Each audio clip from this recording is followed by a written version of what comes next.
نحمده ونصلي ونسلم على رسوله الكريم اما بعد فاعوذ باللہ من الشیطان الرجیم بسم اللہ الرحمن الرحیم۔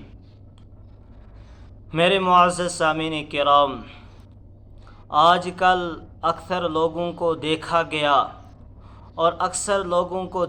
گیا اور ان سے سنا گیا کہ وہ شرکیہ الفاظ اور شرکیہ جملے استعمال کرتے ہیں اور انہیں معلوم ہی نہیں آیا اس طرح کے جملے استعمال کرنا شرک ہے یا شرک نہیں ہے۔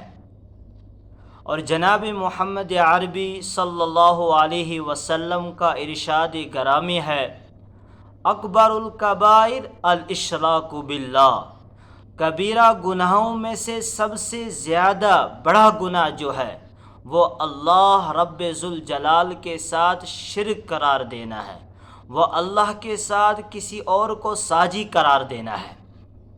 لیکن شرک کو سمجھنے سے پہلے ہمیں مشرکین مکہ کے عقائد کو، ان کے عقیدے کو سمجھنا ہوگا۔ جبکہ وہ مشرکین اللہ کے خالق ہونے کے قائل تھے، اللہ کے مالک ہونے کے قائل تھے، اللہ کے رزاق ہونے کے قائل تھے، اللہ کے کارساز ہونے کے بھی قائل تھے، لیکن اس کے باوجود قرآن نے ان کو مشرک کہا، قرآن نے ان کو مشرک قرار دیا۔ قرآن کے اندر اللہ رب ذوالجلال کا ارشاد ہے، قُلْ مَنْ يَرْزُقُكُم مِّنَ السَّمَاءِ وَالْأَرْضِ، یا رسول اللہ صلی اللہ علیہ وسلم آپ ان سے فرمائیے، آپ ان سے سوال کیجئے، کون ہے جو آپ کو رزق دیتا ہے آسمان اور زمین سے؟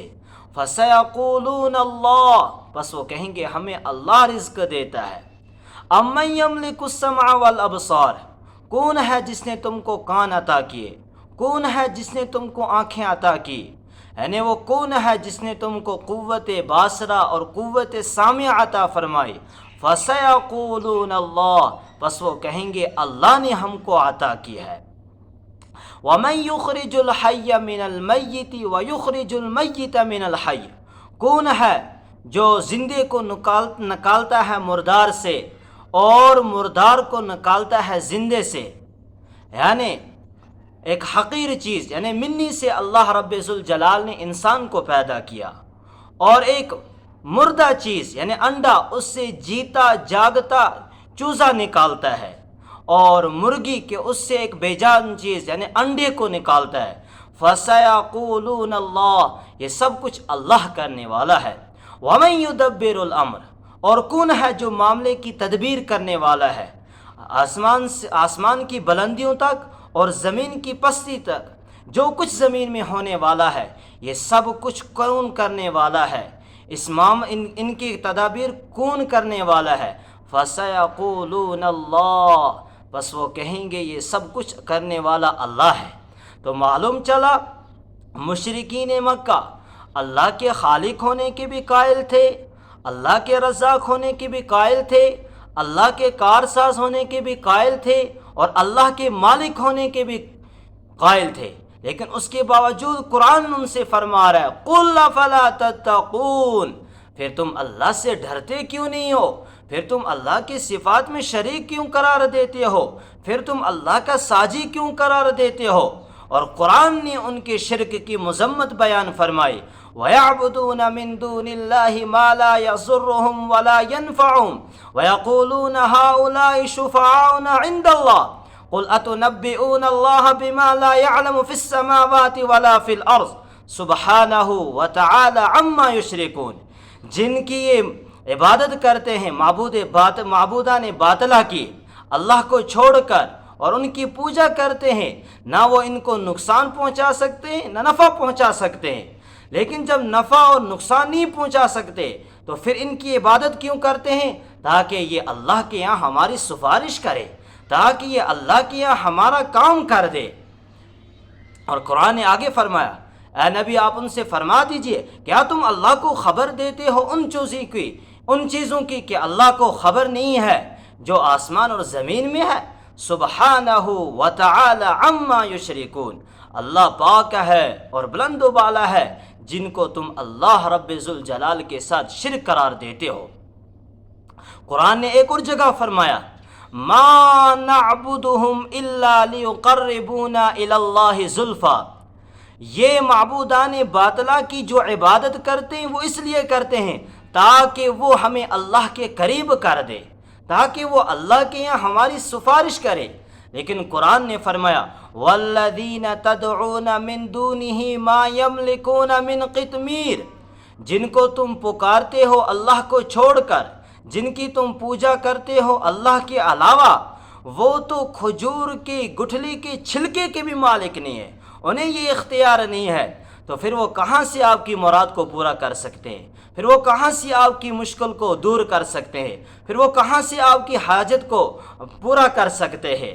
اور قرآن فرما رہا ہے وَيَوْمَ الْقِيَامَةِ يَكْفُرُونَ بِشِرْكِكُمْ، اور قیامت کے دن یہ معبودان باطلہ ان کے شرک کا انکار کر دیں گے۔